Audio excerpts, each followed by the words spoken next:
ఎంత మూర్ఖత్వం అంటే కొందరికి దేవుడు నాకు ఈ కష్టాలు ఇస్తుంది మీ కష్టాలు తెలుసుకోవడానికి. అంటే 18 సంవత్సరాలు ఇండిగో ఎయిర్లైన్స్ నడుపుతుంది.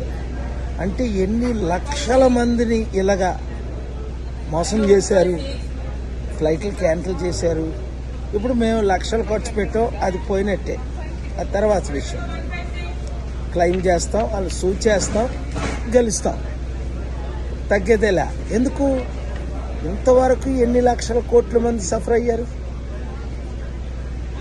పాస్పోర్ట్ ఉంది, గ్రీన్ కార్డు ఉంది, టర్కీ వీసా ఉంది, గ్రీన్ కార్డ్ ఎక్స్టెన్షన్ ఉంది, రౌండ్ ట్రిప్ టికెట్ ఉన్నాయి. నన్ను ఎందుకు ఆపారు నిన్న?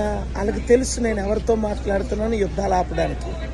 మీకు చెప్తాను. ఇప్పుడు పాకిస్తాన్ లీడర్స్తో మాట్లాడుతున్నా, ఇండియన్ లీడర్స్తో మాట్లాడుతున్నా, ముఖ్యంగా అమెరికన్ లీడర్స్తో మాట్లాడుతున్నాను, టర్కీస్ లీడర్స్తో. ఎందుకు?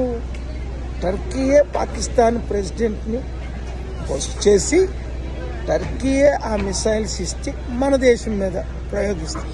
ఇది తప్పు, టెర్రరిజం అన్నది తప్పు అని నిన్న పెద్ద మీటింగ్ అవుతుందని వాళ్ళకి తెలుసు. 2 గంటలకి నేను పాకిస్తాన్ వెళ్ళిపోతానని తెలుసు వాళ్ళకి, టర్కీ నుండి. ఎందుకంటే టర్కీ ప్రెసిడెంట్ పాకిస్తాన్ ప్రెసిడెంట్ కదా, ఫ్రెండ్స్. టర్కీ ప్రెసిడెంట్ ద్వారా నేను పాకిస్తాన్ ప్రెసిడెంట్కి వెళ్ళిపోతానని ఆపి, అంటే ఈ యుద్ధ వీరులకి అక్కడ ట్రంప్ అవ్వచ్చు. ఎందుకు యుద్ధం ఆపడం వాళ్ళకి ఇష్టం లేదు చెప్పండి. 2 వారాలు ట్రంప్ యుద్ధం గురించి మాట్లాడా? వాళ్ళ వైస్ ప్రెసిడెంట్ ఏమన్నాడు నిన్న కాక మొన్న? మేము ఇండియా పాకిస్తాన్ యుద్ధం మధ్య మేము, ఎందుకంటే వాళ్ళకి యుద్ధ సామగ్రి అమ్మాలా. మన బడ్జెట్ ఎంతో సంవత్సరానికి దేశానికి 3 ట్రిలియన్, వాళ్ళు సంవత్సరానికి యుద్ధ సామగ్రి ద్వారా 3 ట్రిలియన్ సంపాదిస్తున్నారు. 35 ట్రిలియన్లో 10%. ఇప్పుడైనా అర్థమైందా మీకు? అంటే నేనంటే ఇంత భయం ఎందుకు ఈ ప్రెసిడెంట్లకి, ప్రైమ్ మినిస్టర్లకి, ఈ దొంగలకి, ఖర్చు దొంగలకి?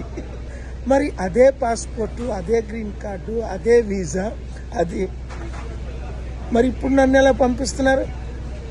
ఇండిగో అంటది అపాలజీ చెప్పుకుంటా, డాక్యుమెంట్స్ లేవట. బుద్ధి బుర్రలేని గాడిదిల్లారా, మీ తడాకా తీస్తాను. ఎన్ని కోట్ల మందికి మీరు మోసం చేశారో, అన్ని కోట్లు, 100,000 కోట్ల 5,000 కోట్ల చార్జ్ చేస్తాను, సూట్ చేస్తాను, కోర్టులకు వెళ్తాను. ఎందుకంటే నేను అమెరికన్ రెసిడెంట్, నా కొడుకు Indian American citizen, team members. ఇది ఇంటర్నేషనల్ ఇష్యూ అయిపోయింది, వదిలేదే లేదు. ఎందుకంటే